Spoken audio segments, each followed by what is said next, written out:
क्या common problems लोगों को आती है when it comes to joints and bones type? ACL injuries one of the most common ligament injuries of knee है। Okay. उसका reason ये है कि डॉक्टर्स भी प्रिस्क्राइब करते हैं कि आइस लगाइए या लाइक हीट थेरेपी दीजिए, या तो वो मतलब आइस का एप्लीकेशन कभी करना चाहिए और हीट का एप्लीकेशन कभी करना चाहिए? कोड देन एक्टिविटी में अगर पेन हो रहा है तो देन कौन से टाइप के एक्टिविटी में पेन हो रहा है उससे इंडिकेट हो सकता है कि आपके कौन से ग्रुप ऑफ मसल्स या लिगामेंट या अनस्टेबल फील हो रहा है। तो ACL का ये टिपिकल हिस्ट्री है कि ACL इंजरी होती है तो नीचे उतरते वक्त पेशेंट्स को थोड़ा अनस्टेबल फील होता है। काफी इंटरेस्टिंग है एक्चुअली। ये मुझे एक्चुअली आइडिया भी नहीं था कि ऐसी सब चीजों से भी सिम्टम्स काफी पता चलते हैं। एसीएल जो है क्या पोर्शन या कैसे डैमेज होता है? तो एनी फोर्स जिसमें कि हमारा शरीर सामने की तरफ ज़्यादा मूव हो रहा है तो बहुत ज़्यादा टर्निंग रोटेशनल मूवमेंट ज़्यादा हो गया है तो उसमें वो लिगामेंट कंप्लीट टियर हो जाता है।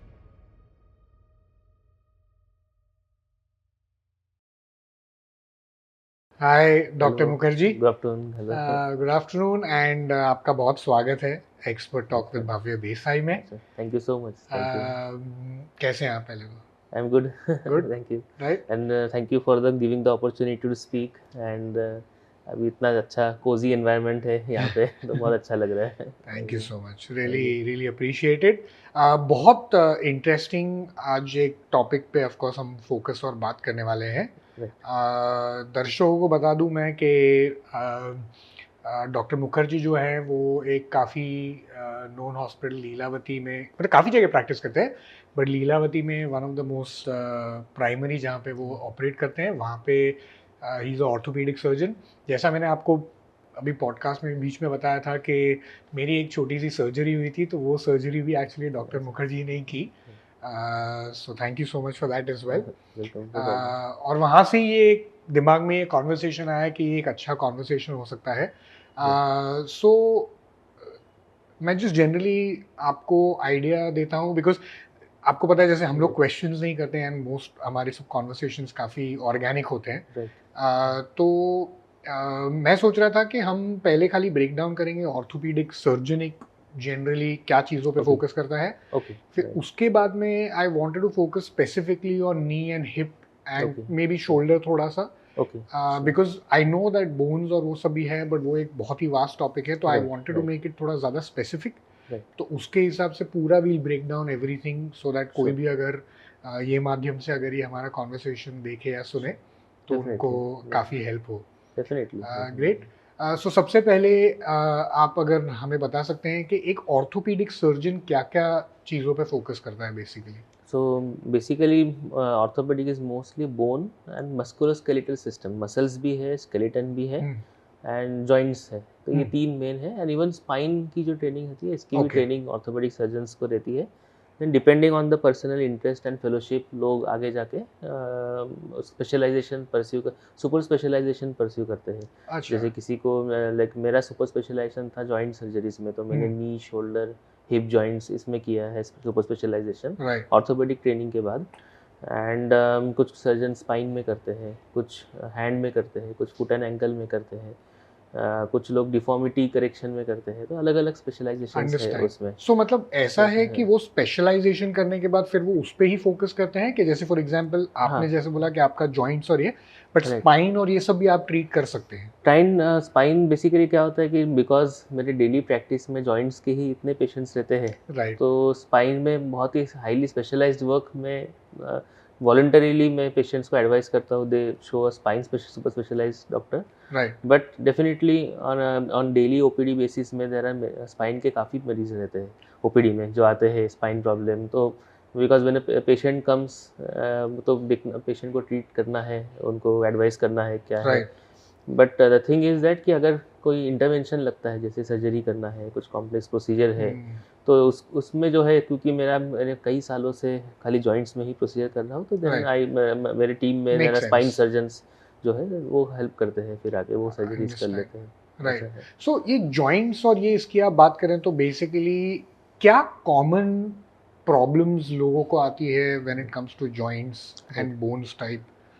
मोस्टली जॉइंट सर्जरीज में मेनली जॉइंट लिगामेंट इंजुरीज होते हैं, स्पोर्ट्स इंजुरीज है, ट्रॉमा सर्जरीज है, फ्रैक्चर्स होते हैं, एंड कुछ है joint pain and musculoskeletal pain होते हैं, जैसे कि मसल पेन, टेंडन इन्फ्लेमेशन होते हैं, जॉइंट में स्टिफनेस होता है, आर्थराइटिस होता है age related, right, and joint में इन्फेक्शंस होते हैं कभी कभी, तो all those things they come. तो basically infection, trauma, sports injuries, broadly अगर डिवाइड करेंगे जी, तो sports injuries and last is arthritis. Understand, right. So ये आर्थराइटिस और ऑस्टियोआर्थराइटिस ये सब के बारे में मुझे काफ़ी बात करनी है उसके। तो ये वाले जो इश्यूज या चैलेंजेस जो लोगों को आते हैं, तो ये कौन से बॉडी पार्ट्स कॉमन होते हैं इसमें? मोस्ट कॉमन ओपीडी में जो आते हैं पेशेंट वो है shoulder, hip and knee, okay, ये सबसे कॉमन है। हैंड, फुट एंड एंकल के डेफिनेटली आते हैं, आर्थराइटिस के प्रॉब्लम काफ़ी कॉमनली रहते हैं, मगर अगर आप इन जनरल अगर परसेंटेज वाइज देखेंगे तो दे प्रोबेबली अकाउंट फॉर 10% और 20%, 80% शोल्डर, हिप एंड नी के ही रहते हैं अंडरस्टैंड, ओपीडी में। राइट। एंड ये यूजुअली एक स्पेसिफिक एज डेमोग्राफिक के हिसाब से है कि आजकल आप काफ़ी मतलब यंगस्टर्स इवन लाइक ऐसे लोग को भी काफ़ी ये ओल्ड एज में डेफिनेटली आर्थराइटिस काइंड पेन ज़्यादा होता है, राइट, यंगस्टर्स में काफ़ी होता है, more of a sports related problem, understand, either sports के कारण हो सकता है, टेंडन में इंजरीज हो गया, कुछ मसल स्प्रेन हो गया है, मसल में पेन है, राइट, एंड लिगामेंट इंजरीज कुछ है, कार्टिलेज इंजरीज, तो ये सब चीज़ें काफ़ी स्पोर्ट्स में ज़्यादा आते हैं यंगर एज में। Understand, right. मैं क्यों पूछ रहा हूँ इसलिए क्योंकि मुझे एक्चुअली जितना मैंने थोड़ा रिसर्च भी किया और उसमें एक्चुअली मेरा सोचना भी है, तो आजकल मैं जितने लोगों को मिल रहा हूँ उसमें काफ़ी सारे लोग को मैं नॉर्मली नोटिस करता हूँ कि नी स्पेशली एक ऐसा जॉइंट है, नी एक स्पेशली ऐसा अपना बोन है बॉडी का कि बहुत सारे लोगों को कुछ ना कुछ कॉमन या तो निगलिंग या तो मेजर एसीएल मेनिस्कस या कुछ ऐसे प्रॉब्लम। हाँ, सो उस हिसाब से मैं ट्राई कर रहा था कि अगर कुछ ऐसा डेटा यूजुअली है या ऐसा कुछ आप लोग के पास इंफॉर्मेशन। तो basically ACL injuries one of the most common ligament injuries of knee है। ओके, उसका रीज़न ये है कि ACL कंपैरेटिवली अराउंड 1 सेंटीमीटर के अराउंड थिक रहता है नेचुरली, एंड उसका काफ़ी इंपॉर्टेंट रोल है to restrict the forward translation जो है, तो दो बोन्स को सपोर्ट करके रखता है, तो द फॉरवर्ड ट्रांसलेशन जो है वो प्रिवेंट करता है। एंड एनी स्पोर्ट्स एक्टिविटी में sudden turning of direction, sudden एक जगह पे रुक जाना, डायरेक्शन चेंज करना, जैसे स्पेशली फुटबॉल्स में ज़्यादा होता है, एंड कहीं पैर अटक गया एंड इंसान पैर अटकने के बाद सामने गिर जाता है, तो जब वो ACL लिगामेंट पे is the first ligament to get sprained, तो वो स्प्रेन इज बेसिकली हाफ, आप बोल सकते हैं कि उसमें स्ट्रेन लोड आया है ज़्यादा, एंड कुछ फाइबर्स लिगामेंट के टियर है, उसको स्प्रेन का डेफिनेशन है। तो लिगामेंट स्प्रेन ही अगर जब ज़्यादा इंटेंसिटी में हो जाता है तो इट टेयर्स, ब्रेक हो जाता है पूरा, तो लिगामेंट ही टूट जाता है। तो ये सॉरी टू इंटरजेक्ट, बट ये ACL मेनिस्कस के बारे में डेफिनेटली काफ़ी बात करेंगे, बट उससे पहले मुझे खाली थोड़ा सा और नी को ज़रा ब्रेक डाउन करना था। जैसे आपने एक्चुअली ये बताया कि कैसे होता है, तो वो, बट उसके पहले एक सवाल मेरा कि general daily I mean daily life में क्या हम अपने हैबिट्स बेसिकली ऐसे कर सकते हैं जिनसे हम अवॉइड कर सकते हैं ऐसी कोई भी इंजरी?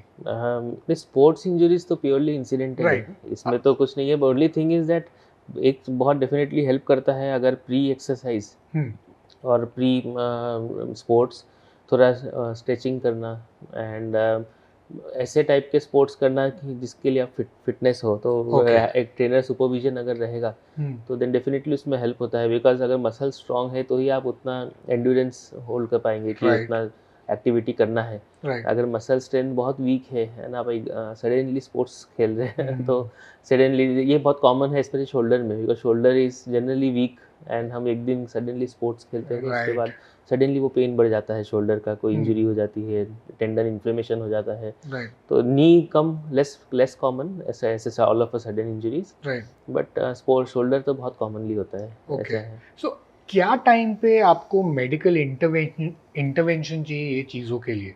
लाइक फॉर एग्जांपल कि अभी लाइक थोड़ा सा ही पेन हो रहा है और मैं उसको थोड़ा सा मे बी आइसिंग करके या कुछ करके ठीक चेक कर सकता हूँ, एंड क्या टाइम पे I have to come to you and be like के ओके। यूजुअली कोई भी स्पोर्ट्स इंजरीज अगर माइनर है, जनरल अंडरस्टैंडिंग है वो अराउंड अ वीक और 10 डेज में और मैक्सिमम 20 डेज के अंदर अंदर पूरा चला जाना चाहिए एंड धीरे धीरे कम होना चाहिए। इनिशियल 4 to 5 डेज ठीक है, वी कैन अंडरस्टैंड कि किसी को जोर से लगा है तो पेन ज़्यादा होगा, बट 4 to 5 डेज के बाद नेचुरली थोड़ा इन्फ्लेमेशन पेन कम हो जाना चाहिए। Got it. तो अगर ये चीज़ अगर परसिस्टेंट है कि नहीं डेली एक्टिविटी में वॉकिंग में डिफ़िकल्टी है, पेन हो रहा है, या बैठने के बाद उठने में पेन हो रहा है, या स्टेयर क्लाइंबिंग में तकलीफ हो रही है, नीचे स्टेयर से नीचे उतरने में तकलीफ हो रही है, डिस्कम्फर्ट लग रहा है, अगर ये 2-3 वीक से ज़्यादा परसिस्टेंट है तो बेटर एक टू कंसल्ट एंड एक एग्जामिनेशन हो जाना चाहिए फ्रॉम अ डॉक्टर, तो जस्ट टू सी।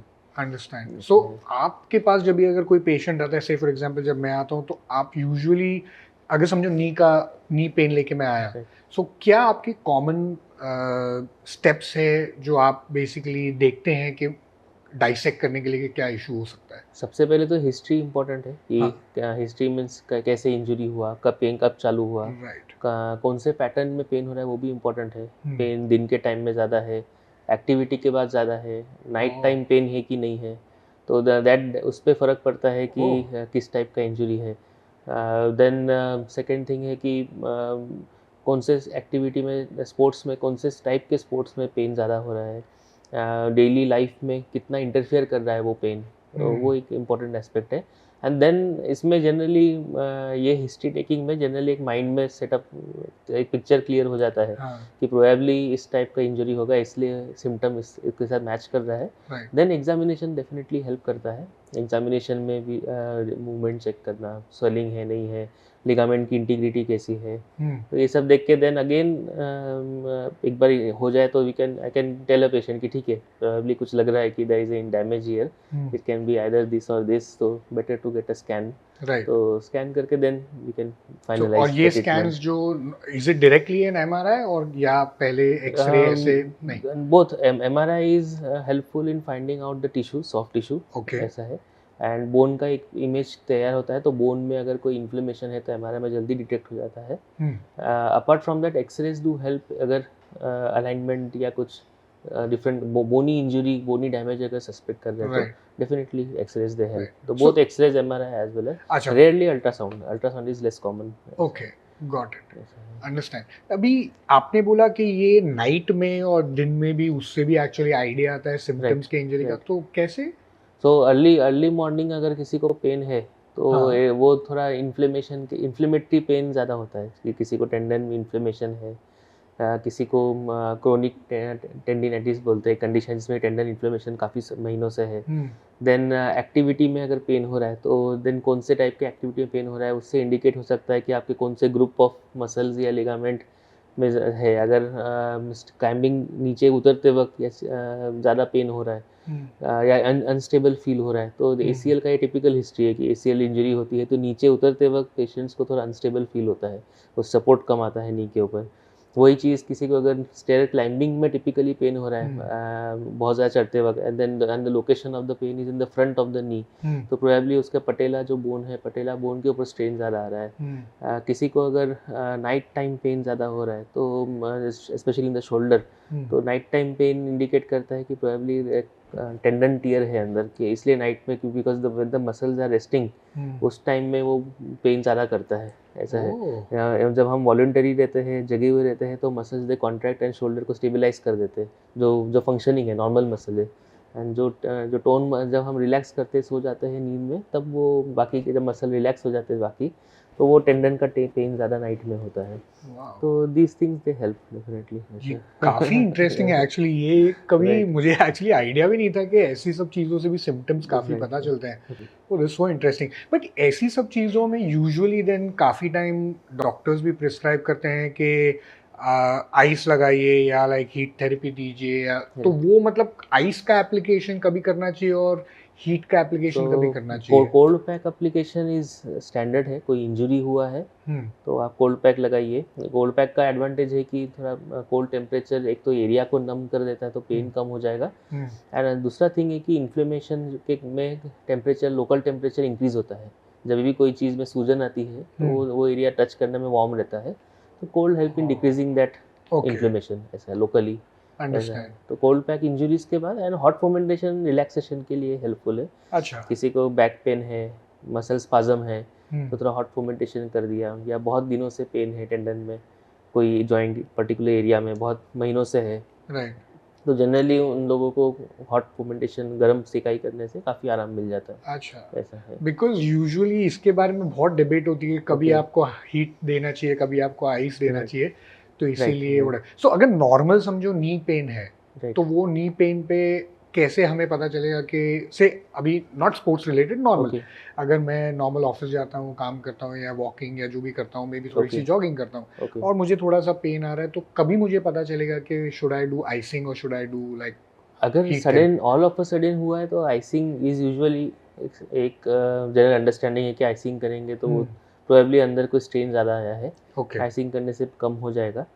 मगर अगर ऐसा लग रहा है कि नहीं, अब मसल्स में सूजन है, बहुत स्टिफनेस है, मसल टाइट है, आर्थराइटिस में जनरली हॉट फोमेंटेशन के बाद ज़्यादा रिलीफ होता है आर्थराइटिस पेन में। तो यही चीज़ अगर ट्रॉमा के बाद हुआ, स्पोर्ट्स इंजरी के बाद हुआ है, तो जनरली आइस पैक लगाते हैं। ऐसा है। Interesting, okay. बिकॉज बहुत बार ऐसा actually, because as you know that मैं भी फ्रिस्बी खेलता हूँ, राइट, तो राइट। हमारे इसमें भी बहुत बार कभी कुछ इंजरी या कुछ कोई हर्ट हो जाता है, तो दे मतलब आइस पैक एक्चुअली लगा हाँ देते डिबेट हैं। होता है कि इसको हीट ओके, दे के इसको ओके। कोल्ड दे, वी हैव, सो इसलिए स्पोर्ट्स में यूजुअली कोल्ड, कोल्ड, ऐसे कोल्ड ओके, आइस पैक रहता भी है अवेलेबल इजीली, राइट, तो आइस रहता है, रहता यस।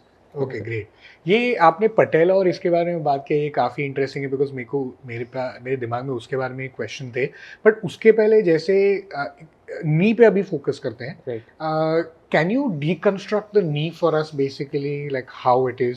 सो नी में बेसिकली एक तो ऊपर थाई बोन है, अपर, द लोअर बोन एक है जो कि टिबिया कहते हैं उसको। ओके, तो फीमर एंड टिबिया दो बोन का कनेक्शन रहता है, तो एक थाई बोन है, एक लेग बोन है, राइट, एंड उनके बीच में देयर आर 4 लिगामेंट्स प्राइमरीली।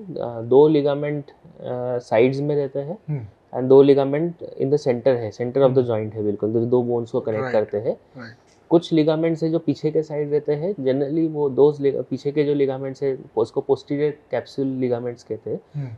वो लिगामेंट बहुत स्ट्रांग रहते हैं, वो Wear and tear, may be हाँ। अगर 10 सर्जरीज अगर मैं ACL के कर रहा हूँ तो 10 में से एक को किसी को पोस्टीरियर कैप्सूल के लिगामेंट टेयर रहता है।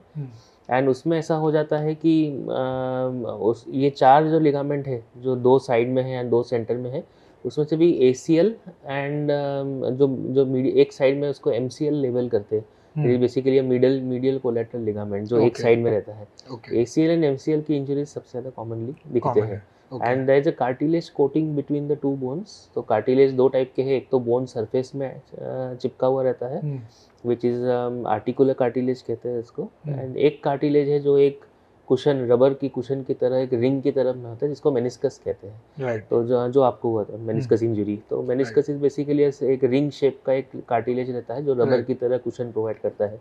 सिमिलर आप जैसे कि प्रेशर कुकर में एक रिंग रहता है, तो वैसा एक हमारे 2 बोन्स के बीच में एक रिंग कुशन प्रोवाइड करता है, इस Got तरह it. से। राइट। सो ऐसा है। बेसिकली मिनिस्कस का खाली 2 बोन को एक दूसरे के साथ में क्लैम्प होना यस, वो अवॉइड करता है, अवॉइड करना है, तो शॉक इट्स लाइक एब्जॉर्बर की तरह काम करता है ताकि बोन टच ना हो एक दूसरे के साथ में। गॉट वो इट, एक बैरियर की तरह बीच में फंसा हुआ रहता है गॉट इट। 2 बोन्स के और बीच में। ACL का काम क्या होता है? ACL लिगामेंट है, तो लिगामेंट्स बेसिकली कनेक्ट 2 बोन्स। ये अच्छा। शरीर के हर एक जॉइंट में है लिगामेंट, अच्छा। जितने भी जॉइंट्स है सब 2 बोन्स को कनेक्ट करता है लिगामेंट। तो कनेक्ट करने के लिगामेंट का काम वही है कि वो स्टेबिलिटी प्रोवाइड करता है। तो ACL पर्टिकुलरली उसका जिस तरह से डायरेक्शन है, हाँ, स्लाइटली ऑब्लिक डायरेक्शन में फिक्स होता है, तो it is slightly slanting like this. तो उसका लोअर एंड फ्रंट साइड में है एंड अपर एंड थोड़ा पीछे के साइड में है, up and backwards. Got it, तो it provides the front translation, वो सामने आने ही नहीं देता है। गॉट ऐसा इट। है। सो मतलब Leg एक को बैंड जैसा जो थोड़ा सा आगे आने देगा, but not like go like yes, completely थोड़ा सा तो होता वो पकड़ है, के अराउंड रखता है। 5 मिलीमीटर टू 1 सेंटीमीटर अलाउ करता है। उसके बाद में वो बैंड अटका देता है उसको, it doesn't allow the knee to go forward, Got it. Subluxate नहीं होने देता है। अंडरस्टैंड। सो और ये जैसा आपने बोला, तो सबसे common injuries basically ACL MCL most common, most वही है। Most common. MCL is meniscus only? No, MCL is collateral और एक लिगामेंट जो साइड में Okay. रहता है, अच्छा। जो नी के। ओके, तो ACL is the first injury, right, और ज़्यादा फोर्स आ गया, टूट गया, तो सेकंड इज MCL। ओके। तो ये कॉम्बिनेशन काफ़ी कॉमन है, ACL प्लस MCL। ओके, क्या रीजन से यूजुअली ये इंजरीज होती है? मोस्टली स्पोर्ट्स इंजरीज जिसमें कि पैर अटक जाता है okay and sports person falls down, गिर जाता है सामने। सेकेंड एक है मेनिस्कस इंजरी, ज़्यादा होता है अगर टर्निंग और ट्विस्टिंग इंजरी है, तो जैसे कि फुट एक जगह होल्ड लॉक किया हुआ है एंड वो टर्न कर रहा है एक बॉल को किक करने के लिए, पिवट करने तो के लिए। इस तरह से अगर टर्न होता है नी, तो that rotational movement causes crushing of the meniscus. And कभी कभार any I have seen even fall from stairs, simple injuries also, bike चलते चलते गिर गए, या फिर इवन मैंने एक बार एक पर्सन आया था, वो बाइक में किक मारते मारते थोड़ा बैलेंस लूज हो गया, तो उसमें उसको इंजरी हो गया था। तो multiple incident, nobody can predict basically, किसी भी Right. चीज़ से हो सकता है। Right. कभी कभी कुछ भी नहीं होता है, कभी कभी माइनर इंजरीज होते हैं। राइट तो बट यूजुअली मतलब ये ऐसे डेली के कोई काम, जैसे आपने ये बोला बाइक Right. का इंस्टेंस, सो ये डेली के नॉर्मल डेली लाइफ काम करने के में भी हो ये सब सकता है, हो yes, सकता yes, है, हो सकता है, कभी कभी हो जाता है। But is it because Rarely. Usually like public थोड़ी ओवरवेट है या कुछ ऐसी ज्यादा हेल्दी है या कुछ No, ऐसा? नहीं, nothing कुछ like नहीं, that. नहीं, just the amount of force कितना आ रहा है तभी के टाइम पे। यस, उस टाइम पे द अमाउंट ऑफ फोर्स, अगर उसका जो एंड्योरेंस है वो लिगामेंट का या फिर वो Understand. मेनिस्कस का, उसका वो जितना बेयर कर सकता है उससे Hmm. ज़्यादा फोर्स आ रहा है, तो उसका वो गिव वे हो जाता है, फिर अंडरस्टैंड। हो जाता है। एंड ये मतलब इसकी कोई, जैसे आपने एंड्योरेंस बोला वर्ड, तो मेरे दिमाग में आया कि ये लिगामेंट्स, मेनिस्कस और ये सब का मतलब कोई ऐसा कुछ आप कर नहीं सकते जिससे ये ज्यादा स्ट्रेंथन हो? Is it? लिगामेंट स्ट्रेंथन नहीं करते, muscle strengthening does help definitely. It does. So yes, those who are physically very fit, muscles are strong, good nutrition है, तो उसमें then definitely the muscles they take away lot of load, वो नी को ज़्यादा stability provide करते हैं muscle strengthening। So even I know one or two persons who are slightly older age 45-50, जिनमें कि ACL टीयर हुआ है, बट आई एडवाइज्ड कि सर्जरी की आपको ज़रूरत नहीं है। उसका रीज़न ये है कि दे वर क्वाइट मस्कुलर एंड उनका ऑन चेकिंग वो स्टेबिलिटी बहुत अच्छा था नी में, तो आई कुडंट, मुझे जो नी सामने आना चाहिए, डिसलोकेट थोड़ा हल्का सबलक्सेट होना चाहिए चेक करने में, वो सबलक्सेशन फील नहीं हो रहा था उनमें। तो मैंने उनको एडवाइस किया कि आप ट्राई करके देखिए, यू सी आपका लाइफस्टाइल कैसा है, 2 महीना देखिए at least. Right. They came back again and they are very happy, they say they are doing everything, सब एक्टिविटीज करते, जिमिंग जो नॉर्मली कंटिन्यू करते सब करते हैं। मैंने थोड़ा एडवाइस किया था just to be on safe side कि आप जॉगिंग, जंपिंग, रनिंग ये अभी मत कीजिए, but they said that can I start, अभी ऑलमोस्ट 2-3 मंथ्स हो गया है, तो देन उन्होंने वापस दे got back to the all the exercises we were doing naturally. तो मसल स्ट्रांग रहेंगे तो काफ़ी फर्क पड़ जाता है उसमें। तो वो मतलब वेट उस पे कम आता है बेसिकली लिगामेंट्स पे, तो इसीलिए इवन कभी कभी ऐसे इंसिडेंट्स है जिन स्पोर्ट्स पर्सन्स जो प्रोफेशनली प्ले करते हैं, उनके कमिटमेंट्स है, कुछ टूर्नामेंट्स है या कुछ है, तो उस टाइम पे then they do ACL, muscles are strong, तो वो ACL लिगामेंट सर्जरी प्लान करते हैं कि चलिए ये टूर्नामेंट फिनिश हो जाने दीजिए, उसके बाद हम ACL कराएंगे, ऐसा है। That's what I did. Right, या इंटरेस्टिंग आपने ये बोला। एक्चुअली आपने ट्विस्टिंग वाला बोला तो मेरे दिमाग में अभी actually I am getting the right time exactly when my meniscus must have torn. You know it's precisely when I did one relaxation exercise जिसमें मैंने एक डिफरेंट पिजन पोज किया था, और उसमें when I did that so I felt something moved, but I am assuming that was the time where it went into a different. Did it hurt a lot at that time? So immediately वो करने के बाद मुझे back portion पे pen शुरू हो गया था 2-3 दिन के बाद। So that's what, and then मैं जब भी वर्कआउट करना फिर भी कंटिन्यू कर रहा था because I had some tournament, तो फिर वो बढ़ते ही जा रहा था, but then it went away and then मैं पूरा टूर्नामेंट खेल के आ गया, सब कुछ किया, फिर पता नहीं चला, देन आई रियलाइज कि अभी मेरा हील टच ही नहीं हो रहा है। या and there was crazy swelling as well, जो पहले बिल्कुल भी नहीं थी। इंटरेस्टिंग। ओके, ये ACL मेनिस्कस और इसका let's just get little bit more into detail. So normally जैसे आपने बोला कि अगर मस्क्यूलर है कोई इंसान, या because the strength of the muscle supports these ligaments, तो ये केसेस में भी मतलब अगर किसी की बॉडी स्ट्रेंथ अच्छी है या मसल स्ट्रेंथ अच्छी है, तो स्पोर्ट्स भी कंटिन्यूसली खेल सकते हैं? Yes, even sports activity, yes, no problem, absolutely, if the muscles are strong then आराम से, कोई इशू नहीं है, they can stability, basically ligament का काम है स्टेबिलिटी, तो the muscles are providing good stability to the joint, तो आराम से कर सकते हैं। ओके। कोई एंड नॉर्मली ये नी कहते हैं कि जब भी आप अगर एक्चुअली कोई डॉक्टर के पास भी जाएं या इवन फॉर एग्जांपल ट्रेनर या फिजियोथेरेपिस्ट, सो वो बोलते हैं कि आपके क्वाड्रिसेप्स जो बाकी के सराउंडिंग मसल्स हैं वो एक्चुअली स्टिफ है, उसके वजह से काफ़ी वेट आ रहा है नी पे एंड ऑल दैट, तो ये क्या लॉजिक होता है उसके बीच में? No, stiffness, more than stiffness मेरे ख्याल से वीक मसल्स होगा। ओके। जिसके कारण नी पे स्ट्रेन ज़्यादा आ रहा है। तो एंड सेकंड थिंग इज, अगर मसल आर टाइट है, स्पाज्म में कभी कभी होता है बिकॉज ऑफ इंजुरी अगेन।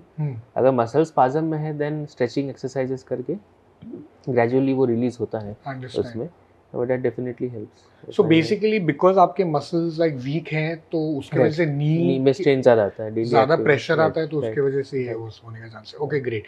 तो ये आर्थराइटिस और इन चीज़ों के बीच में मतलब क्या है डिफरेंस? आर्थराइटिस का टिपिकल जो डेफिनेशन है इसका मतलब है कि इन्फ्लेमेशन ऑफ जॉइंट।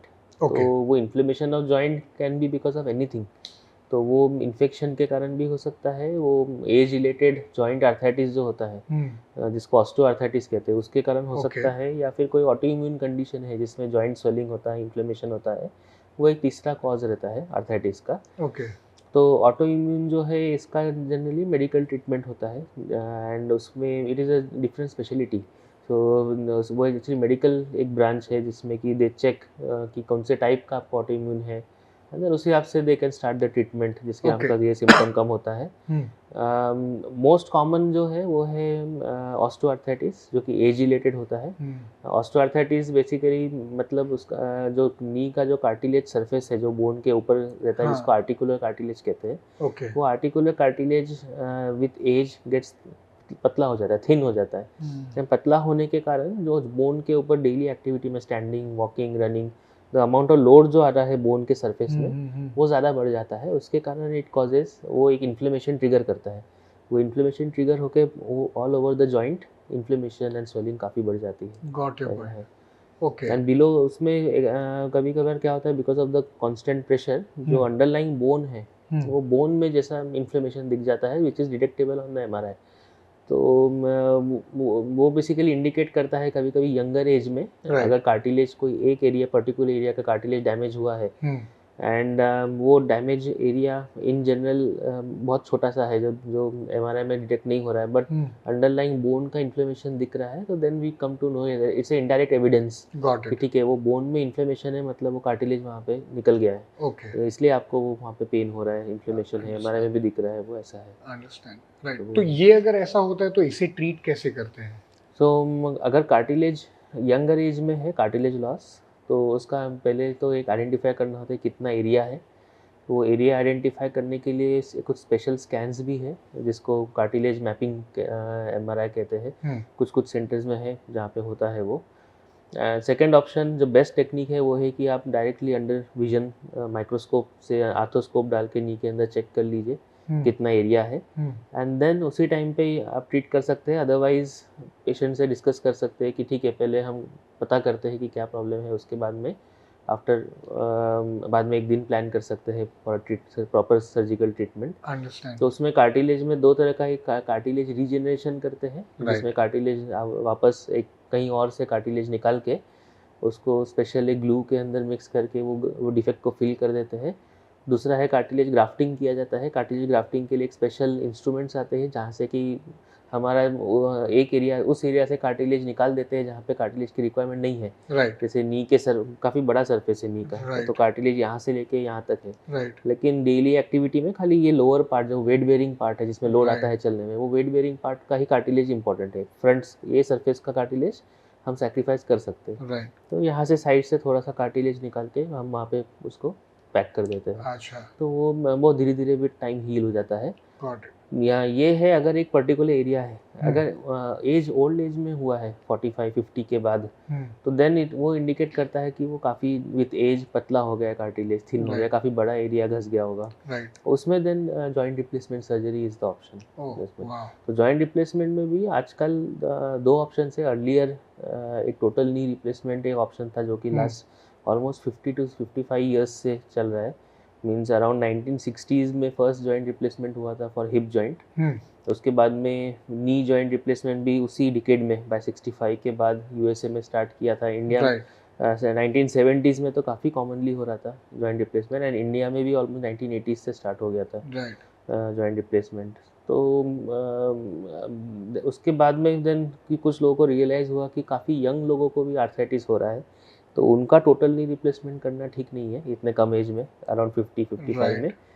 तो इसलिए एक new type of joint replacement आया है जिसमें कि ओनली जिस एरिया में डिफेक्ट है, आपका अभी चालू आर्थराइटिस स्टार्ट हुआ है, तो हम अगर ये प्रोसेस जो है जिसमें कि आर्थराइटिस और बढ़ने वाला है विद एज, और आगे जाके और नी खराब होने वाला है, इसको अगर उसी स्टेज में स्टॉप कर दे तो आगे जाके टोटल नी रिप्लेसमेंट की रिक्वायरमेंट हम अवॉइड कर सकते हैं। तो एक पार्शियल नी रिप्लेसमेंट करके ऑप्शन है जिसको यूकेआर कहते हैं, यूनिकॉन्डाइलर नी रिप्लेसमेंट। यूकेआर का ऑप्शन है जिसमें कि जिस खाली इनर कंपार्टमेंट ऑफ द नी में एक इम्प्लांट और एक पॉली लाइनर रहता है, वो लाइनर फिट हो जाता है। तो वो लाइनर बेसिकली नी जब ऐसा घस रहा है एक जगह से, तो वो लाइनर बेसिकली एक स्पेसर की तरह बीच में फिट हो जाता है एंड दोनों नीज को प्रॉपर अलाइनमेंट में रख देता है एंड वो मूवमेंट भी स्मूथ हो जाता है। तो उससे दो एडवांटेज है कि एक तो मिनिमली इन्वेसिव है कि पूरा नी रिप्लेसमेंट में काफ़ी ओपन करना होता है, काफ़ी कार्टिलेज को रिमूव करना होता है ताकि हम आर्टिफिशियल डाल सके अंदर लाइनर। इसमें खाली उतना ही पार्ट ओपन करना है, जितना ख़राब हुआ है उतना ही पार्ट को स्मूदन आउट करना है और वो लाइनर फिट कर देना है। तो ये वो होता है जो बहुत बार जैसे हम क्लिनिक में आते हैं तो वो वहाँ पे उनका टीवी पे मतलब ग्राफिक्स या एनिमेशन चलते होते हैं जो ऐसा प्लेट टाइप दिखाते हैं, ऐसा डालते हैं। तो टोटल नी रिप्लेसमेंट में वैसे ही रहता है कि there is a big implant, एक ऊपर फिट होता है, एक नीचे फिट होता है। ऊपर में एक कप रहता है जो नी के शेप में ही बना रहता है, वो नी में फिट हो जाता है। नीचे एक फ्लैट ट्रे रहता है जो नीचे जो लेग बोन है, लेग बोन का जो ऊपर का सरफेस है वो सरफेस में फिट हो जाएगा एंड बीच में एक मोटा लाइनर आ जाता है। तो this is the concept of total knee replacement.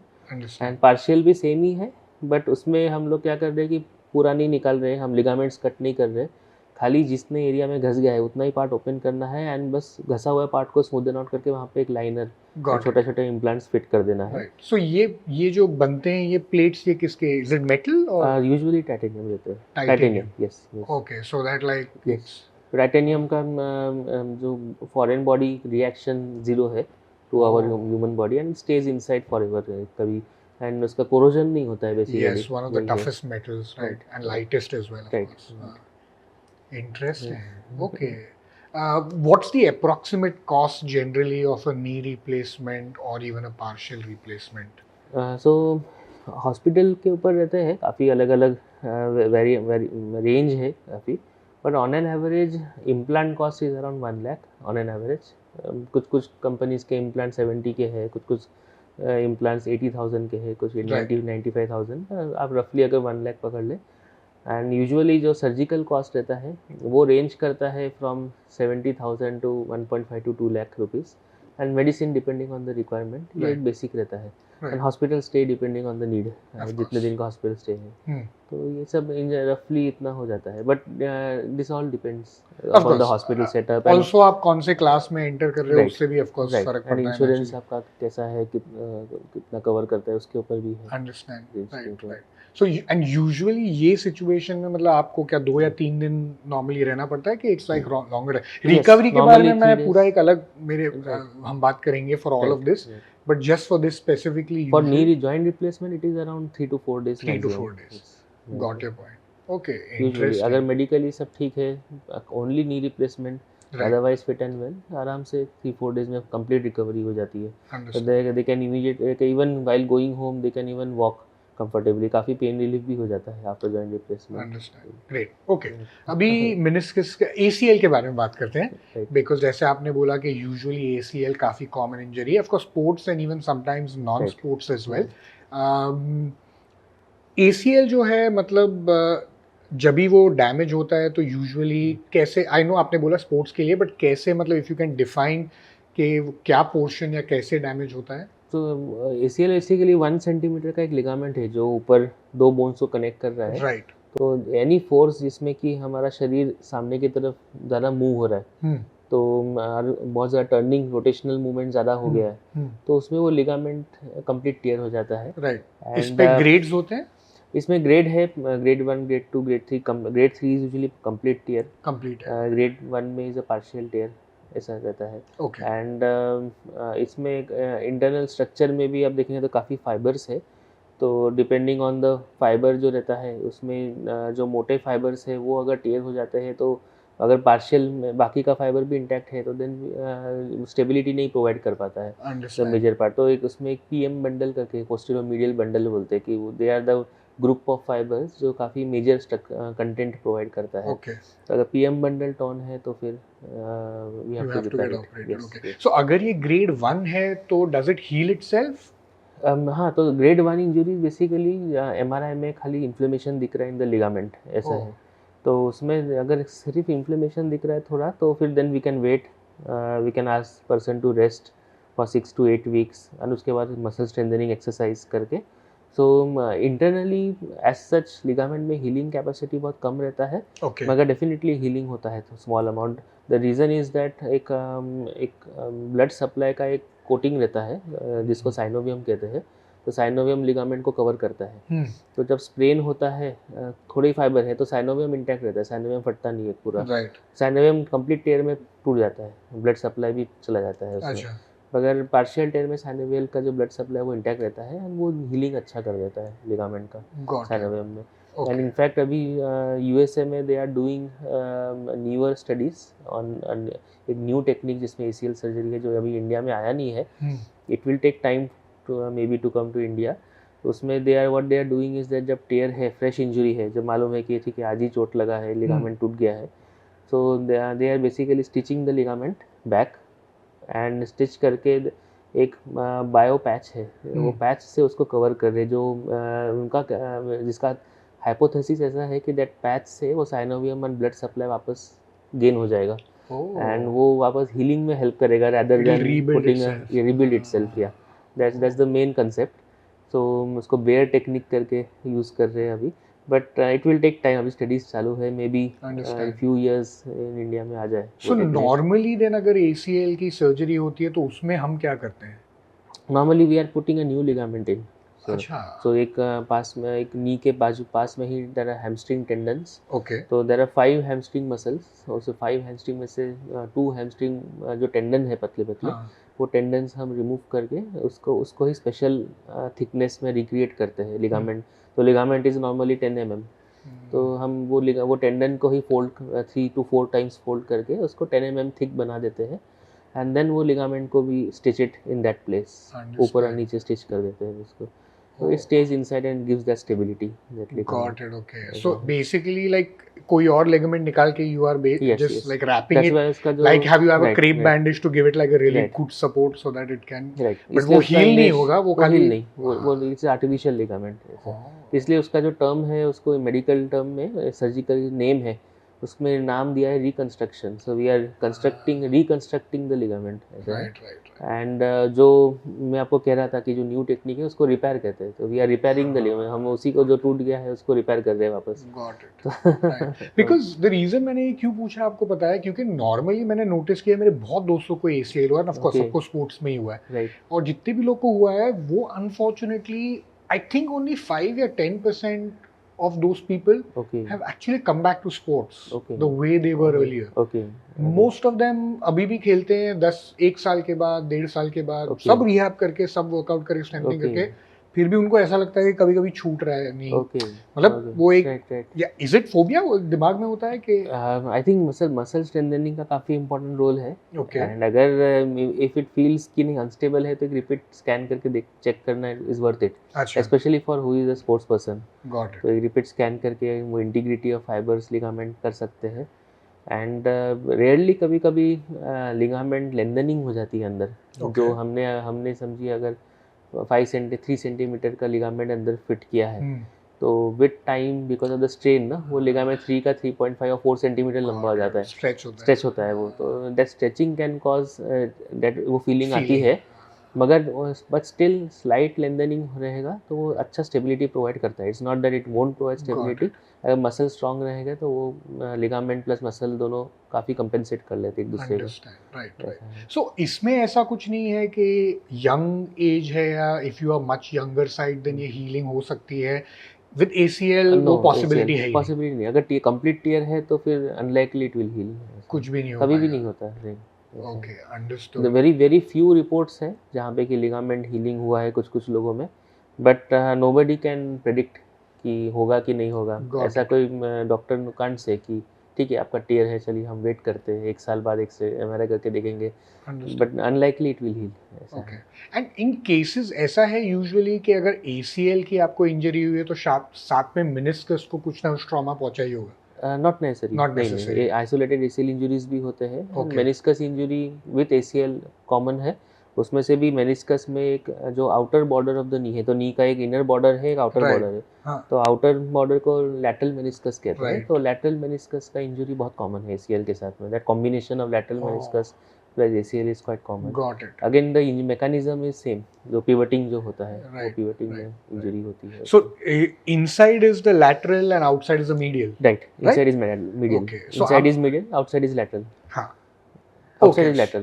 So mine was Yes, medial yes. inside. Yours is medial. Yeah, yes, and yes. ये so lateral usually जब भी होता है तो साथ में ACL को भी ACL impact का आने का right. चांस मैं है। ACL के साथ lateral meniscus का combination बहुत commonly दिख जाता है। दिख जाता है। ओके। एंड तो ऐसे केसेस में जब भी अगर आप ACL भी कर रहे हैं, सब जो Right. ACL इंजरी है Right. मुझे अभी, Right. तो उसके साथ में डॉक्टर्स हमेशा Lateral. मेनिस्कस भी देखते हैं। रिपेयर करते हैं, yes, अच्छा, yes. repair करते yes, हैं। yes, if required. ओके, अगर टेयर है तो उसको इजीली रिपेयर हो जाता है वो, ऐसा है। Got it. ओके, अभी मेनिस्कस के बारे में भी थोड़ा बात करते हैं, बिकॉज ACL के बारे में और कुछ आपके हिसाब से जो कुछ ACL में इन्फॉर्मेशन। आई थिंक ये सबसे लेटेस्ट तो वही था कि एक रिपेयर का जो टेक्निक है Right. वो यूज़ किया जा सकता है। एंड एक चीज़ है कि कभी कभार I have seen few cases है, कुछ लोगों में पार्शियल टेयर में भी they feel lot of instability. Okay, जब मैंने चेक किया है इंटरनली माइक्रोस्कोप आर्थोस्कोपी से, तो मुझे ऐसा दिखा कि बहुत ही कम फाइबर्स डैमेज है।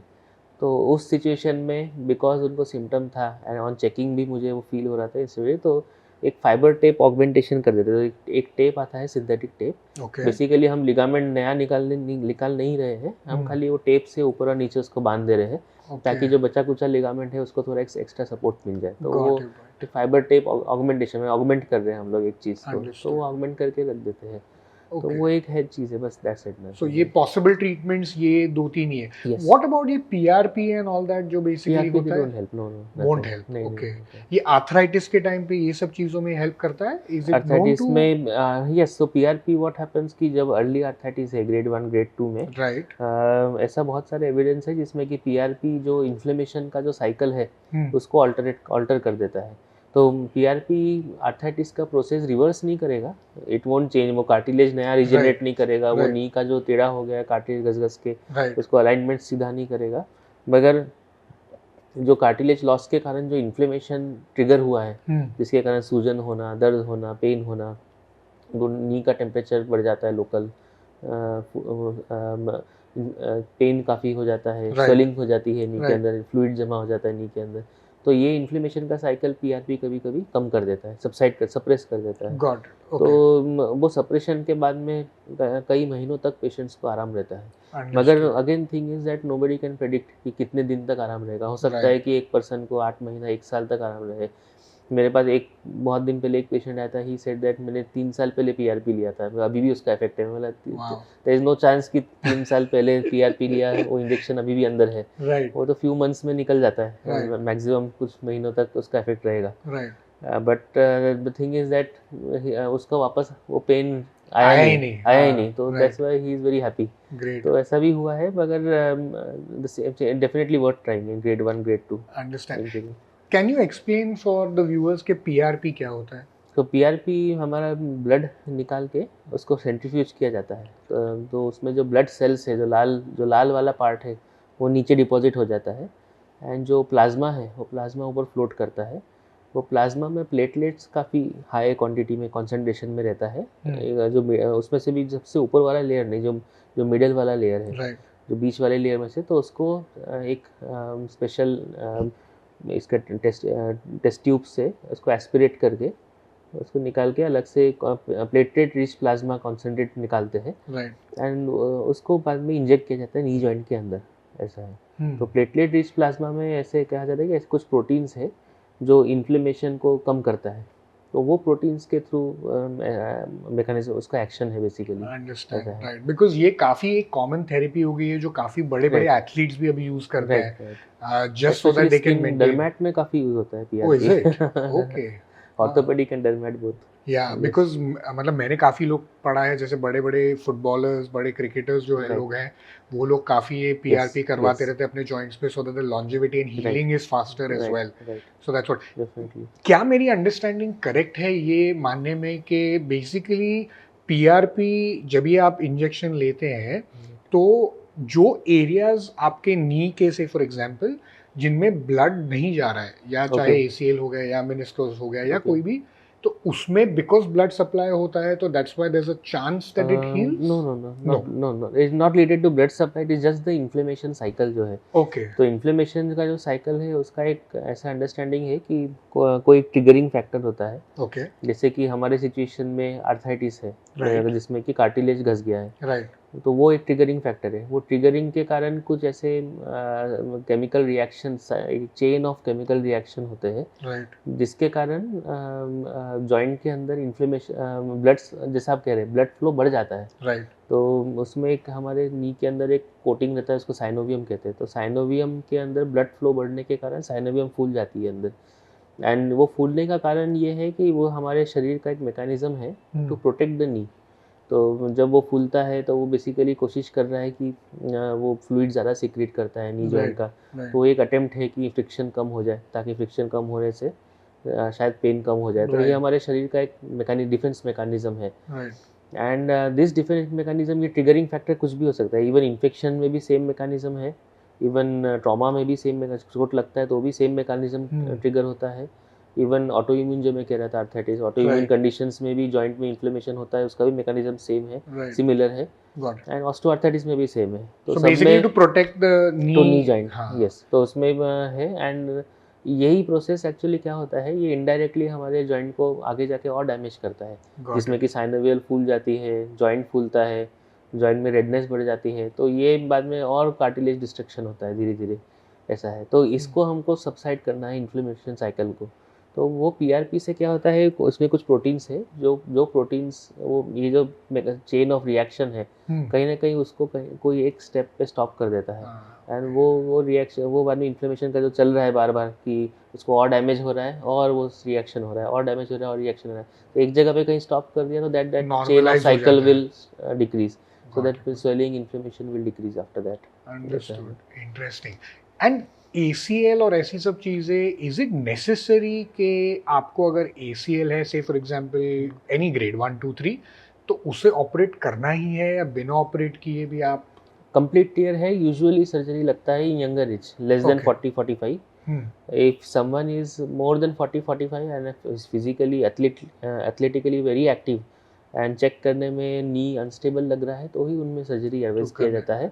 मगर रेयरली, वेरी रेयर सिचुएशन कि आफ्टर 45-50 के बाद किसी का ACL रिकंस्ट्रक्शन कर रहे, that situation is less, more in younger age, yes, younger people. Oh interesting. क्योंकि earlier ACL may be around 30-40 years back ACL reconstruction surgery नहीं करते थे उतना। देन कुछ आर्टिकल्स ऐसे आए थे UK के एंड USA में, जिसमें से देखा गया है कि because of the instability ACL टेयर के कारण आगे जाके लोगों को नी में डैमेज ज़्यादा हो रहा है over period of many years, 5 to 10 years. तो वो रिपोर्ट के आधार पे वो डिसीजन, सब कंसल्ट डॉक्टर्स का डिसीजन चेंज हुआ है कि नहीं, अगर यंग एज में हो रहा है तो we don't want the person to have a bad knee after 10 years, 15 years, तो better to have a stable knee. Yes, very अभी have a stable. Got your point. Okay.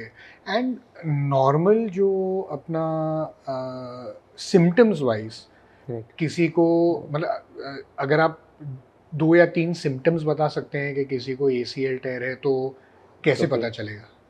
Symptom wise एक तो instability बहुत feel होता है, uneven road में walk करना मुश्किल हो जाता है, क्योंकि नी गिव वे करता है। सीढ़ी से नीचे उतरना ज़्यादा डिफिकल्ट लगता है कंपेयर टू सीढ़ी से ऊपर चढ़ना। ऊपर चढ़ने में थोड़ा ठीक ठाक लगता है, पर नीचे उतरना पकड़ के धीरे धीरे उतरना पड़ता है। एंड मूवमेंट थोड़ा कहीं ना कहीं रेस्ट्रिक्ट हो जाती है, मूविंग में थोड़ा, मूवमेंट में क्लिकिंग साउंड आना, या फील होना कि घुटना बाहर स्लिप हो रहा है वापस अंदर आ रहा है, ऐसा कभी कभी हो जाता है, स्पेशली स्क्वाटिंग में। तो वो ऑल दिस थिंग्स में देन डाउट हो जाता बिकॉज है। नॉर्मली कहते हैं pain is usually not there ACL में। एसीएल अगर इनिशियली रहेगा, इनिशियली डेफिनेटली लिगामेंट टूटा है तो बहुत पेन रहेगा 2 weeks 3 weeks, but 2-3 weeks 4 weeks में यूजुअली पेन, स्वेलिंग, इन्फ्लेमेशन सब चला जाता है, एंड देन ओनली जो रह जाता है वो ये इंस्टेबिलिटी है। Interesting, okay. एंड अपना ये सिचुएशंस में कभी कभी कहते हैं कि आपको जैसे हैमस्ट्रिंग जैसे कहते हैं, तो हैमस्ट्रिंग में जब भी हैमस्ट्रिंग टेयर होता है तो you can feel it, you here it टक्कर, इसमें भी होता है ऐसा आवाज? होता है कभी कभी, people do here. Oh is it? Okay. Sports में दे क्लिकिंग साउंड या स्क्रैच साउंड बहुत जोर से फील होता है। हाँ, बिकॉज मेरा खेलते खेलते हैमस्ट्रिंग टेयर हुआ था, very, I think it was grade 2, but I could see in the MRI full gap आ गया था, तो वो मुझे सुनाई दिया था। Okay, so when I went for the MRI also, it is, hamstrings are super painful, and but that was my fault, मैंने स्ट्रेचिंग नहीं की थी, सुबह को ठंडा एनवायरनमेंट था, and I did like little bit of warm up and I played, but anyways, तो उसमें जैसे ही मैं भागा फुल स्पीड में तो आई हर्ड ट्रक, जैसे मैं सुना आई न्यू कि गया मेरा hamstring, so that's what, but the best part about it is कि वो खुद भी फिर हील हो जाता है, you don't have to really work on it. Great, let's now talk a little bit about meniscus as well, because meniscus में भी टू स्कूल्स ऑफ थॉट्स है, राइट? एक है कि उसको निकाल दिया जाए, या दूसरा है उसको रिपेयर किया जाए, क्यों ऐसा, और क्या फ़र्क है दोनों के बीच? सो अगर अर्लियर एक कंसेप्ट था कि meniscus removal was the only option, right, repairing उतना करते नहीं थे क्योंकि ऐसा थिंकिंग था कि ये तो एक लूज रबर जैसा कार्टिलेज है, राइट, तो क्या फ़र्क पड़ने वाला है अगर निकाल भी दिया तो। बट अगेन जैसे मैं कहा कि कुछ आर्टिकल्स आए थे, तो वैसे मेनिस्कस के ऊपर भी कुछ ऑब्जर्वेशन स्टडीज़ हुए थे UK में, which are quite old papers. So I think probably in late 1980s, early 1990s में वो पेपर आए थे, जिसमें कि वो ऐसा ऑब्जर्वेशन था कि जिनका मेनिस्कस निकल गया है वो 10 years के बाद में आर्थराइटिस डेवलप कर रहे हैं, इंस्टेड ऑफ नॉर्मली जिस एज ग्रुप में नहीं होना चाहिए, right. ऐसा है। तो अगर 20 साल का 25 साल के आदमी का मेनिस्कस रिमूव हुआ है, तो by the time he is 30-35 उसी टाइम से he is having complain of osteoarthritis. तो इसका रीज़न ऐसा एडवाइस किया गया कि this is happening because meniscus निकालने के कारण जॉइंट के ऊपर जो लोड आ रहा है, मेनिस्कस नॉर्मली उसको शॉक एब्जॉर्बिंग की तरह काम करता है, तो वो it is taking away the amount of strain which is coming on the joint, and अभी रिमूव कर दिया तो directly the joint load is coming on the bone surface, तो बोन सरफेस पे आने के कारण ये आर्थराइटिस ज़्यादा प्रोग्रेस हो रहा है। तो उसके बाद से then all the innovations and all thought process they came कि how to repair meniscus, और the discussion came। तो उसमें earlier there only there were 1 or 2 technique जिसमें कि ओपन करके meniscus को एक्चुअली स्टिच किया जाता था, right. Nowadays because arthroscopy technique है, हमारी टेक्नोलॉजी है हमारे पास, तो देयर आर स्पेशल इंस्ट्रूमेंट्स कि जिसमें कि की होल सर्जरी में ही we can literally do a very easy and very good repair of the meniscus without opening the knee joint thoroughly। Understand। ये बहुत इंटरेस्टिंग है, मुझे इसके बारे में बात करनी है क्योंकि जब मैंने मेरा भी वीडियो देखा था it was really mind boggling, but अभी भी फिर भी नेसेसरी है केस बाय केस बेसिस पे कि डॉक्टर डिसाइड करता है कि शुड बी रिमूव्ड और can it be repaired? The target is कि anybody who is younger age less than 45-50 उनका ऑलवेज ट्राई टू रिपेयर, क्योंकि डेफिनेटली वो यंग है, he will do lot of activity, sports activity करेगा, he will do cycling, gymming, joint load आने वाला है, right. 45-50 के बाद दोनों ऑप्शन है, रिपेयर का भी है, नॉन रिपेयर का भी ऑप्शन है। वो पेशेंट के डिस्कस करके उसका फिजिकल डिमांड कितना है, रिक्वायरमेंट कितना है, देन डिसाइड कर सकते हैं। If the patient has a literally sedentary lifestyle and repair is a very extensive job, क्योंकि रिपेयर में आपको एक कपड़ा फट गया है तो आपको एक एंड से लेके दूसरे एंड तक के पूरा सिलाई करना है, तो आपको शायद से 1 2 3 4 5 6 तो यू मे नीड ऑलमोस्ट 10 धागे लग सकते हैं। तो 10 स्टिचेज एक छोटे से नी जॉइंट के अंदर में यूज़ करना एक 50-year-old में जिसका सेडेंटरी लाइफस्टाइल है, तो it doesn't make any sense कि इतना रिपेयर करके बचा के करेंगे क्या, एंड उसके बाद रिपेयर करने के बाद आपको उसको प्रोटेक्ट करना है, हील होने के लिए टाइम देना है, राइट। तो वो भी एक पेशेंट को फॉलो करना है। तो then you can discuss with the patient कि if he is willing to go the post of rehabilitation जो है वो अगर फॉलो करना है, is willing to go through that process, तो ही कर सकते हैं, तो and because he needs that in future, तो कर सकते हैं। अदरवाइज यू कैन एडवाइस कि ठीक है, डोंट वरी, आपका तो सेडेंटरी लाइफस्टाइल है, हाँ आप खाली मॉर्निंग वॉक करने वाले हैं, एंड आपका एज भी अभी 55-60 ईयर्स ऑफ एज है, तो इस एज में better to remove the meniscus and trim it. Understand. Second एक सिचुएशन होता है कि यंगर एज में जबकि मेनिस्कस की क्वालिटी काफ़ी ख़राब रहती है, काफ़ी ज़्यादा क्रश हो जाता है बोन्स के बीच में, एंड वो रिपेयर करने की कंडीशन में नहीं रहता है, तो देन उस सिचुएशन में मैं पेशेंट्स को बोल देता हूँ कि ठीक है, will keep both the option, repair plus removal. अगर रिपेयर पॉसिबल रहेगा तो कुछ जो पार्ट अच्छा है उसको रिपेयर कर देंगे, एंड जो पार्ट ज़्यादा डैमेज हो गया है उसको हल्का शेव ऑफ कर देंगे। गॉट ऐसा है। ओके। तो और ये मतलब क्यों होता है ऐसा यंग एज में फॉर स्पोर्ट्स इंजरीज, अच्छा again sports injuries related. Only. Got your point. Okay ये एक मेरे दिमाग में सवाल similar thing happened in your case also, there right was some part जो कि थोड़ा ज़्यादा डैमेज था, उसको हल्का ट्रिम किया था राइट उसको, and जो पार्ट अच्छा खासा था, मोटा था, रिपेयरेबल था, तो उसको उसमें we can repair it. Understand. So ये करने के बाद भी is it ACL and meniscus you can still tear again? हो क्वाइट पॉसिबल अगर इंजरी है उतना, बट यूजुअली मेनिस्कस इंजरी अगर टियर अगर अर्लियर रिपेयर हो जाता है तो बहुत अच्छा रिजल्ट आता है, कंप्लीट हीलिंग हो जाती है उसमें, तो it's like a normal knee only afterwards. Got it. And ACL में नहीं, ACL में एक बार किया रिपेयर तो बहुत कम चांस है अगेन सेम थिंग कि you have to muscle strengthening करना है। अच्छा okay sports injury revision ACL काफ़ी कॉमनली होता है। Oh, is it? Yes, very quite common injury after sports, क्योंकि फुटबॉलर्स खेलने ही वाले हैं, तो स्पोर्ट्स इंजरीज में अब रिपीट इंजरी हो ही सकता है, एनी टाइम इज पॉसिबल। तो interesting. Tell me I think even Federer had twice, I'm not sure, but Right. maybe Roger Federer had 2 ACL surgeries, so Is it? I think so. Okay. Yeah, I forgot his video, but उसमें भी जो retirement video था उसमें Right. उसने बोला था यार। Oh, is it? Okay. Yeah. I mean, he's a legend. So yeah. Great. Tell me one thing. This just popped in my head. एक अगर समझो फॉर एग्जांपल अभी मुझे ACL या मेनिस्कस का इशू है, तो एक डॉक्टर, कौन सा डॉक्टर हमारे लिए अच्छा होता है वो सिलेक्ट करने के लिए क्या चीज़ें आपको आपके माइंड में रखनी चाहिए फॉर सर्जरी? फॉर सर्जरीज से for example if I have ACL अभी Okay. तो मैं ये क्यों पूछ रहा हूँ कि हमारे ये माध्यम से अगर कोई कंज्यूमर है जिनको कोई डॉक्टर सिलेक्ट करना है तो क्या चीज़ें दिमाग में रखनी चाहिए? So I think any surgeon who is trained in knee and shoulder surgeries, तो इसके लिए स्पेशल ट्रेनिंग लगता है आर्थोस्कोपी। तो like I had my arthroscopy training when I was in UK at that time, so both for shoulder and knee उसमें training था, and overall after the training how the practice is going on, so it is basically is always better to discuss with the doctor कि like surgery में कैसा procedure होगा, क्या होगा, तो usually doctors they do explain, and many doctors they do tell कि ठीक है, मैं personally नहीं करता हूँ, but I have other doctors, I do call them to perform my surgery, like I go to some other doctors to perform their surgeries. तो similar situation में हो जाता है, but जिनको ट्रेनिंग है, so they are trained in treating all the conditions of knee and shoulder, so you can ask the doctor personally. Got your point. Okay.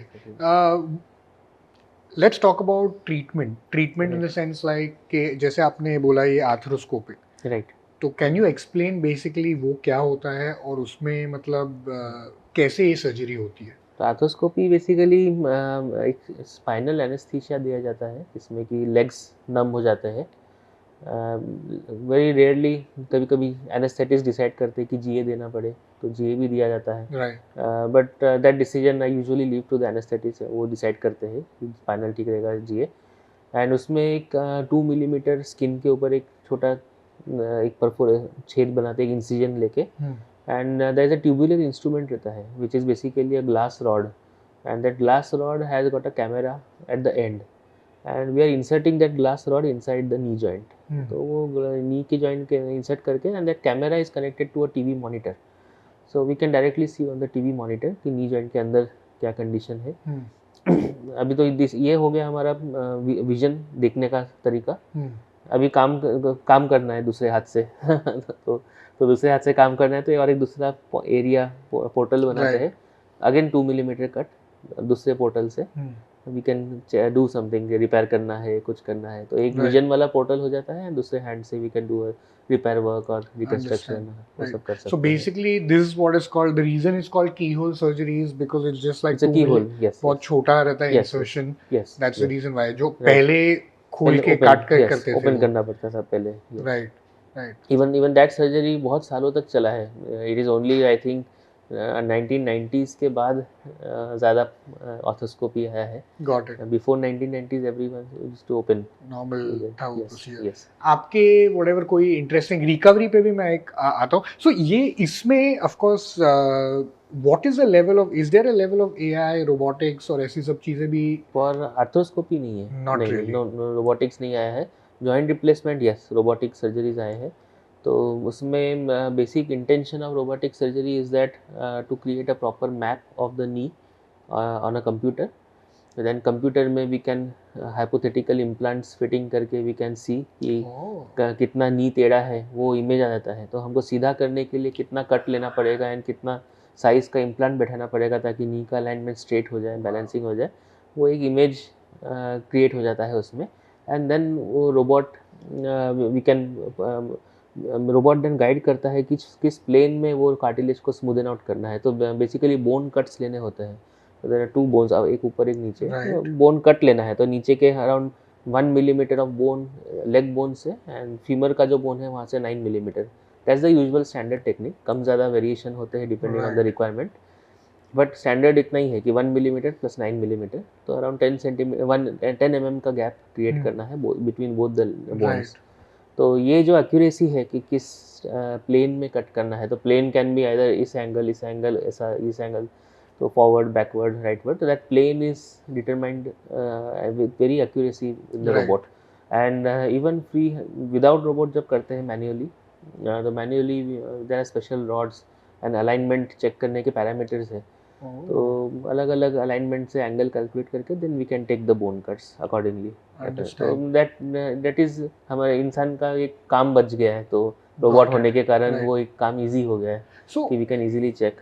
तो मतलब can you tell us more about this part, मतलब कि तो before the knee replacement या नी जो भी surgery है अपनी, तो उसके पहले ये मैप ऑब्वियसली ड्रॉ होता है, right. And practically then during surgery time how does robotics help?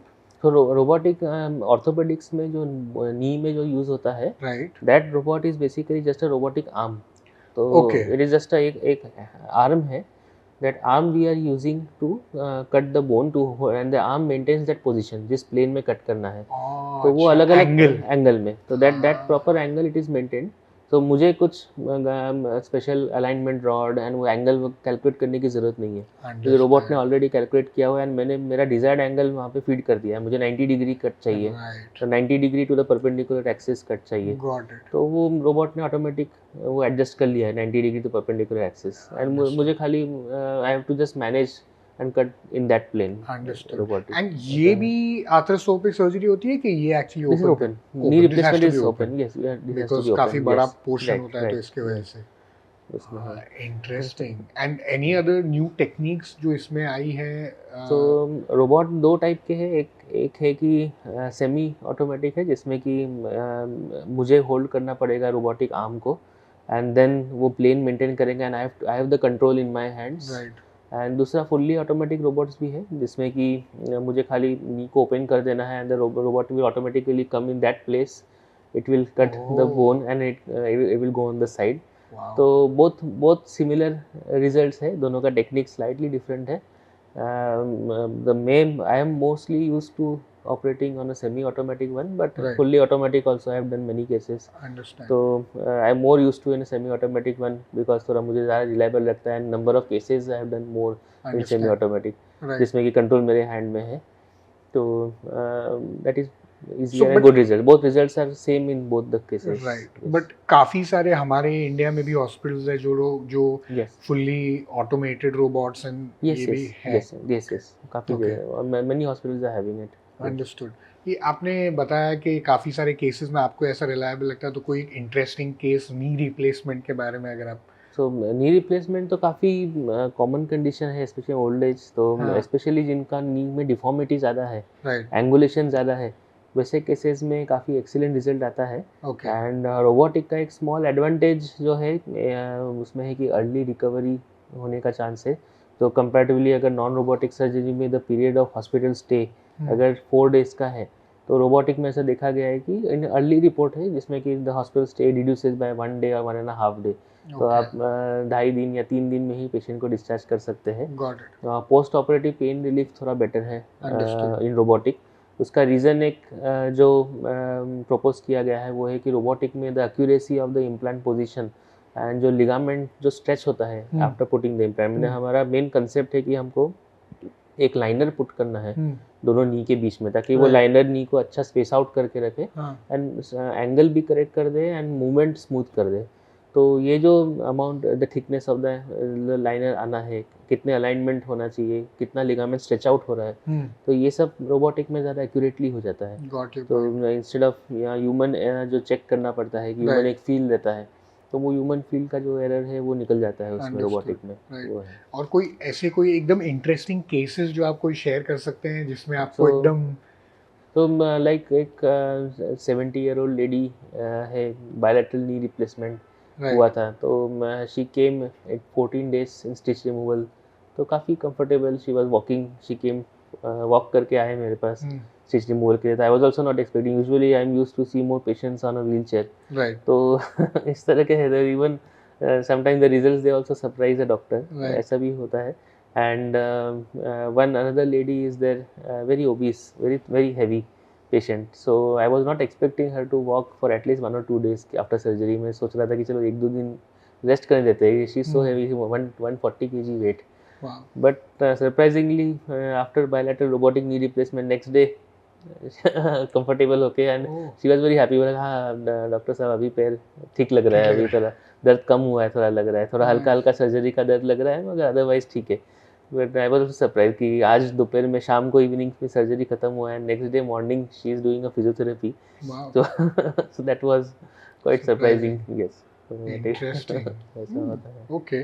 और ये जो आपने बोला जो ओरिजिनल जो मैनुअल वे था जिसमें ऐसा रॉड्स रख के वो मेजर करते हैं, वो कैसे होता है? तो बेसिकली उसमें 2 टेक्निक है। जो लेग बोन है, जो नीचे का बोन है, उसमें एक अलाइनमेंट रॉड रहता है जो कि एंकल के सेंटर से नी के सेंटर में मैच करते हैं, एंड उसके हिसाब से दैट मार्किंग किया जाता है कितने लेवल पे कट करना है।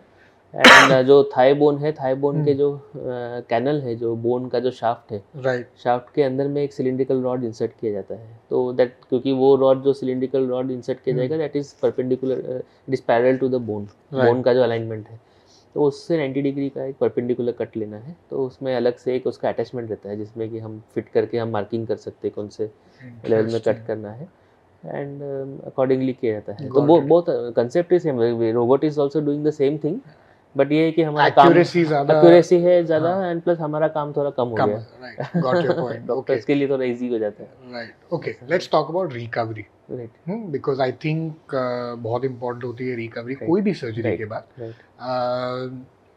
नॉर्मली ये सब अगर आप एक एक करके ये बता दें कि ACL, मेनिस्कस और नी रिप्लेसमेंट की रिकवरी का टाइमलाइन क्या है?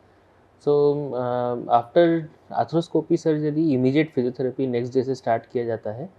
अगर मेनिस्कस एंड ACL रिपेयर किया गया है, ACL रिकन्स्ट्रक्शन और मेनिस्कस रिपेयर, यूजुअली 6 वीक्स के लिए थोड़ा रेस्ट्रिक्टेड मूवमेंट रहता है, डिपेंड करता है अलग अलग सिचुएशन में। अगर मेनिस्कस है तो मैं थोड़ा एडवाइस करता हूँ कि आप वेट कम दीजिए उसके ऊपर, ताकि वो मेनिस्कस हील होने का टाइम मिले उसको, बिकॉज वो एक कार्टिलेज है जो बोन के बीच में है, तो आप स्ट्रेन देंगे तो मेनिस्कस भी प्रेस होगा। ACL में अगर आइसोलेटेड ACL है तो मूवमेंट धीरे धीरे स्टार्ट कर देते हैं, एंड फुल वेट बेरिंग भी स्टार्ट कर देते हैं। देयर इज नो पॉइंट कि अगर नी स्ट्रेट है, स्ट्रेट नी के ऊपर आप लोड देंगे तो लिगामेंट पे कभी स्ट्रेन नहीं आएगा, क्योंकि लिगामेंट सेंटर में एज इट इज रहेगा। लिगामेंट में स्ट्रेन तभी आएगा अगर आप सीढ़ी उतर रहे या सीढ़ी चढ़ रहे, तो आपको वो एक्टिविटीज़ नहीं करना है 6 से 8 वीक्स के लिए।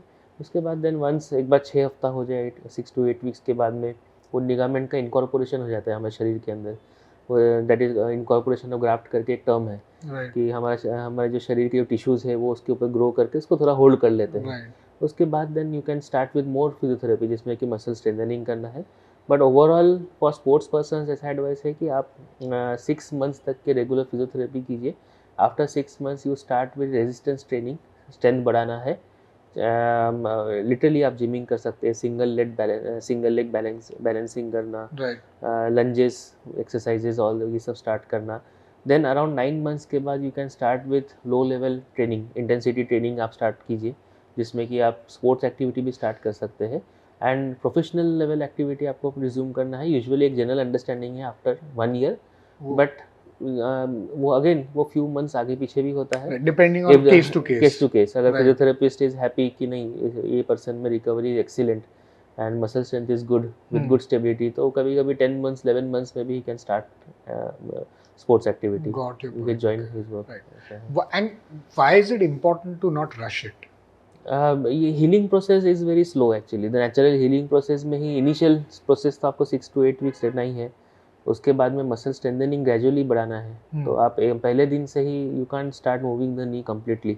तो आप 6 हफ्ते बाद जब एक्सरसाइज चालू करेंगे तो may be initial 4 weeks 6 weeks के लिए थोड़ा आपको रेंज ऑफ मूवमेंट फ्री करना है. पहले लो रेजिस्टेंस बैंड से एक्सरसाइज कीजिए, फिर धीरे धीरे रेजिस्टेंस बैंड का जो स्ट्रेंथ है वो बढ़ाइए, फिर वेट के इसमें ट्रेनिंग करना है, तो स्लोली इट इंक्रीजेस. एंड ये हर एक स्टेप पे एडवांस करना है तो it takes 1 to 2 weeks time. 2 हफ्ता आपने ये किया, ठीक है, अगर नेक्स्ट 2 हफ्ता आपको अभी ये करना है, अभी नेक्स्ट 2 हफ्ता है, तो स्लोली इट इंक्रीजेस. अगेन ये है कि किसी को if someone person is extremely free, अगर elastic rubber band resistance band के साथ जो ट्रेनिंग होती है, एक हफ्ते में ही is quite confident and having very good strength, then there is no point in spending 1 more week in the same exercise. Then definitely physiotherapist can take a call कि ठीक है, we go to the next step, start आप बढ़ा दीजिए. अभी आप yellow rubber band की जगह पे आप रेड से कीजिए या ग्रीन से कीजिए, जो थोड़ा और टाइट रहता है. Right. So depending on again case to case, you figure that part out. Okay. And in general मतलब आफ्टर ऐसा भी है कि एक बार आप खेलना शुरू कर दें, या even generally after any of these surgeries, then post like a year और ईयर 2, या how regularly is the follow up for such patients? Usually I follow up till 5 to 6 months. Okay. After 6 months directly at 8 or 9 months के follow up हो जाता है, then usually I discharge them after that. Understand. After a year there is no point in again calling and doing the same checkup again and again. If कुछ doubt रहता है then I do repeat MRI कि if someone is complaining कि नहीं discomfort है, pain है या कुछ issue है, then after 1 year we can get an MRI to see what is the status. But usually उतना फिजियोथेरेपी का टाइम 8 to 9 मंथ्स का देना ही पड़ता है, ऐसा है. Rehabilitation time is good for ACL. ACL तो ऑफ कोर्स डेफिनेटली है. हाँ, बट इट्स वेरी, मुझे तो क्या सरप्राइजिंग लगा था इज दैट कि जब अभी 6 वीक्स तक almost I was also hardly moving around. Of course बाद में लास्ट के couple of weeks I started using the walker. Is that कि हाउ फास्ट द बॉडी भूल जाती है कि आप चल सकते हैं. Right. And then कितना फास्ट उसको याद भी आ जाता है कि okay, you can walk. Yes. I was just surprised. Actually. Yes. Because मेरे मतलब it's just the feedback to the brain. तो आप feedback में जैसे ही आप again you put the foot on ground and the sensation brain में जाता है, तो that somehow the muscles they start activating as stimulation, वो हेल्प करता है. मतलब मैं बिलीव ही नहीं कर सकता था कि मैं एक्चुअली जस्ट ऐसी 2 या 3 हफ्ते के बाद मेरे सर्जरी के बाद एक दिन मैंने ऐसे ही सोचा कि एक स्टेप खाली रखता हूँ, देखता हूँ कि मतलब फील कैसा हो रहा है. जैसे मैंने मेरा लेफ्ट लेग आगे बढ़ाया तो मेरी बॉडी ने मतलब मेरे पाँव ने छोड़ ही दिया, बोला कि नहीं आप कभी खड़े हो गए थे क्या. And then sometimes that happens. हाँ, and I was surprised. I was like, it's as if the leg is forgotten how to walk. एक उसका एक टेक्निक है, सब कहा जाता है कि if you have that feeling no, तो ट्राई सेंसरी स्टिमुलेशन. सो कि आप खुद नी को प्रेस कीजिए, you feel that area, and वो फीडबैक आता है ब्रेन में कि okay the knee is good, ankle is good, the leg is feeling fine. So that sensory stimulation they help. And after like 4-5 weeks, I think 5 weeks के बाद मैं walker के साथ काफ़ी चलना शुरू कर दिया. And with a snap of the finger only, like the physio said कि आप डरो मत, आप चलिए. Okay. And I just like took one step and suddenly it was like as if it knew how to walk again. So it's just that mental switch कितना fast होता है. Actually. It's really really interesting. Okay, just quick general last whatever few questions. General posture और ये सब चीज़ों के like for working professionals, because ये बहुत मतलब आई थिंक आजकल हम इतना सारा स्क्रीन्स देखते हैं, इतनी सारी बैठे रहते हैं एक पोजीशन में बहुत सम टाइम के लिए. तो कॉमन मतलब what are things to avoid? Specially जो IT पर्सन्स रहते हैं, जो लोग हाँ. ऑफिस में काम करते हैं, उनके लिए बेस्ट रहता है कि if the shoulders are very relaxed, so Okay. Elbow support होना बहुत ज़रूरी है. So if the elbows are unsupported for 10 hours, 9 hours, and they are constantly working on computer, there are more chances you will develop a neck pain. So it's essential to have a good elbow support. Okay. And second thing is that the keyboard should be near at forearms length, ताकि आपको आगे ना झुकना पड़े या आगे बैठना Right. पड़े. forearms length में अगर कीबोर्ड है, so you can type comfortably, you can Got operate the mouse comfortably.